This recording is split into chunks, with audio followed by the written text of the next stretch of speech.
నమస్తే, welcome to our channel. నేను మినగేష్. YSR Congress party అధ్యక్షుడు వైఎస్ జగన్మోహన్ రెడ్డి గారు ఎవరి మాట వినరు.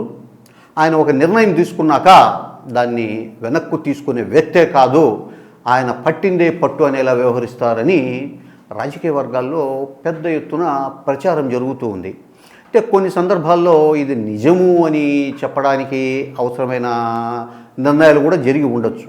అయితే తాజాగా జగన్మోహన్ రెడ్డి ఏదైనా ఒక నిర్ణయం తీసుకున్నప్పుడు ఆయనకు లాజికల్గా వాస్తవ పరిస్థితులను ఎక్స్ప్లెయిన్ చేస్తే ఆ నిర్ణయాన్ని వెనక్కు తీసుకుంటారు, ఇందులో ఎలాంటి శషబిషలకు పోరు అని చెప్పడానికి సంబంధించి ఇటీవల జరిగిన ఒక సంఘటన, ఒక నిర్ణయాన్ని వైఎస్ఆర్ కాంగ్రెస్ పార్టీ వాళ్ళు చెబుతూ ఉన్నారు. సో ఇటీవలి కాలంలో వైఎస్ఆర్ కాంగ్రెస్ పార్టీకి సంబంధించి ఇదొక పెద్ద డెసిషన్, పెద్ద ట్విస్ట్ కూడా. అంటే జగన్మోహన్ రెడ్డి గారు హిందూపురం నియోజకవర్గానికి సంబంధించిన వైఎస్ఆర్ కాంగ్రెస్ పార్టీ నాయకులు నవీన్ నిశ్చల్ను పార్టీ నుంచి సస్పెండ్ చేయాలని చెప్పేసి ఒక నిర్ణయం తీసుకున్నారు. సో అక్కడ గత ఎన్నికల్లో అభ్యర్థిగా పోటీ చేసిన వేణురెడ్డి, అంటే ఈయన బెంగళూరులో కాంట్రాక్టులు చేస్తుంటారు, ఆయన సతీమణి దీపికకు వైఎస్ఆర్ కాంగ్రెస్ పార్టీ ఈ మధ్య జరిగిన 2024 ఎన్నికల్లో పార్టీ టికెట్ ఇచ్చింది. ఆమె నందమూరి బాలకృష్ణ గారి మీద పోటీ చేసి ఓడిపోయారు. సో జగన్మోహన్ రెడ్డి గారు కాంగ్రెస్ పార్టీ నుంచి బయటకు వచ్చి వైఎస్ఆర్ కాంగ్రెస్ పార్టీని ప్రారంభించినప్పటి నుంచి కూడా హిందూపురంలో ఆయనకు మద్దతుగా, ఆయన తరపున పనిచేస్తూ పార్టీ కోసం పనిచేసిన నవీన్ నిశ్చల్, ఈయన ఈ ఎన్నికల సందర్భంగా తమకు సహకరించలేదు, తమను వెన్నుపోటు పొడిచారు అని చెప్పేసి వేణురెడ్డి, ఆయన సతీమణి అభ్యర్థి దీపిక పార్టీ హైకమాండ్కు ఫిర్యాదు చేశారు. పార్టీ హైకమాండ్ అక్కడ జిల్లా అధ్యక్షుడు, ఇతరత్ర నాయకుల నుంచి కొన్ని నివేదికలు తెప్పించుకొని వాళ్ళ అభిప్రాయాలు కూడా తీసుకుంది. సో నవీన్ నిశ్చల్ను పార్టీ నుంచి బహిష్కరించాలా, ఆయన మీద వేటు వేయాలని చెప్పి జగన్మోహన్ రెడ్డి గారు నిర్ణయం తీసేసుకున్నారు.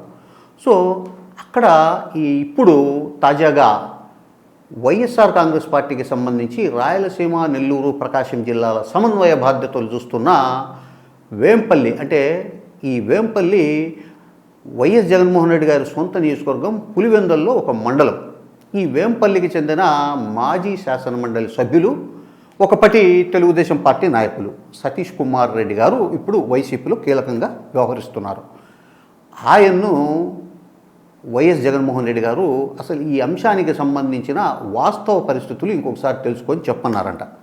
సతీష్ రెడ్డి గారు ఆయనకు ఉండే సోర్సు ప్లస్ ఆయన ప్రత్యక్షంగా తెలుసుకున్న విషయాలు, పార్టీలోని రకరకాల వర్గాల నుంచి, అంటే వన్ సైడ్ నుంచి కాకుండా అటు దీపికా గారి నుంచి కానీ, ఇటు నవీన్ నిశ్చల్ నుంచి కానీ, అలాగే ఈ రెండు వర్గాలకు సంబంధం లేని బ్యాలెన్స్డ్గా ఉండే పార్టీ వెల్విషర్సు, నాయకులు, వీళ్ళందరి దగ్గర నుంచి సమాచారం తెప్పించుకొని సో మెజారిటీ అభిప్రాయాన్ని క్రోడీకరించి నవీన్ నిశ్చల్ మీద పార్టీ వేటు వేయడం కరెక్ట్ కాదు. సో అక్కడ పార్టీకి బలమైన నాయకుడు నవీన్ నిశ్చలే, అయితే ఆయన వ్యవహార తీరు కొంత కఠినంగా ఉంటుంది, దాన్ని మార్చుకుంటే సరిపోతుంది, ఇతను పార్టీకి పనికొచ్చేవాడే, సో ఆయన మీద వేటు వేయకూడదు, వేటు వేయకపోవడమే పార్టీకి మంచిది అని చెప్పేసి జగన్మోహన్ రెడ్డి గారికి నివేదిక ఇవ్వడంతో పాటు ఈ విషయాన్ని స్వయంగా ఆయన జగన్మోహన్ రెడ్డి గారికి చెప్పారంట. సో ఈ నివేదికతో పాటు, అంటే సతీష్ రెడ్డి తయారు చేసిన నివేదికను ఆయన ముందు పెట్టి, ఈయన లాజికల్గా అక్కడ ఎవరైతే పార్టీని గట్టిగా నడిపించగలరు, ఎవరికైతే వ్యక్తిగత బలం ఉంది, ఎవరైతే రాజకీయాలకు ప్లస్ ప్రజలకు దగ్గరగా ఉంటున్నారు, ఈ విషయాలన్నీ వివరించడంతో జగన్మోహన్ రెడ్డి గారు తన నిర్ణయాన్ని వెనక్కి తీసుకొని నవీన్ నిశ్చల్ మీద వేటు వేయకూడదు అని చెప్పి తాజాగా నిర్ణయం తీసుకున్నారట. ఈ సంఘటన, ఈ వ్యవహారం అనేది ఇప్పుడు వైఎస్ఆర్ కాంగ్రెస్ పార్టీలో హాట్ టాపిక్గా మారింది. సో సతీష్ రెడ్డికి జగన్మోహన్ రెడ్డి గారు ఇస్తున్న ఈ ప్రాధాన్యత ఏంది అనేది ఈ ఒక్క చర్య వల్ల నిరూపితమైంది. అలాగే రాప్తాడు నియోజకవర్గంలో ఇటీవల తెలుగుదేశం పార్టీ నాయకుల చేతుల హత్యకు గురైన లింగమయ్య కుటుంబాన్ని కూడా జగన్మోహన్ రెడ్డి గారు రేపు పరామర్శించబోతున్నారు. ఈ సందర్భంగా జగన్మోహన్ రెడ్డి పర్యటనకు సంబంధించిన ఏర్పాట్లన్నింటినీ కూడా సమన్వయపరిచే బాధ్యతను జగన్మోహన్ రెడ్డి గారు సతీష్ రెడ్డికి అప్పగించడం అనేది ఇక్కడ ఇంకొక ప్రాధాన్యత.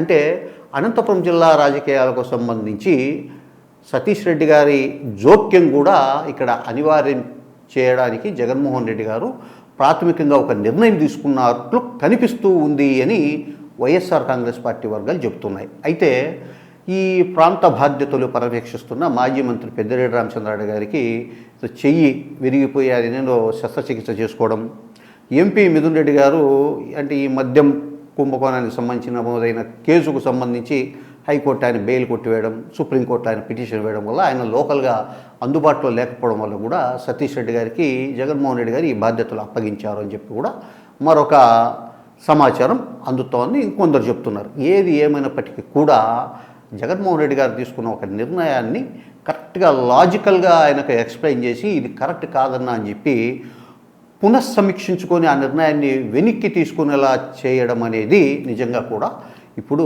వైఎస్ఆర్ కాంగ్రెస్ పార్టీలో ఒక చర్చనీయాంశమైంది.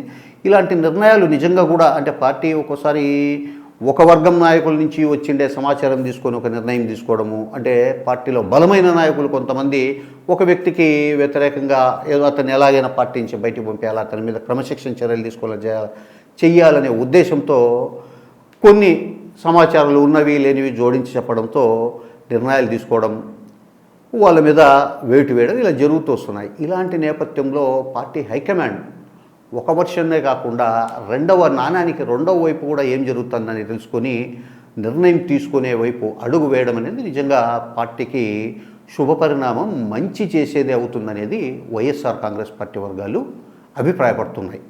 నమస్తే.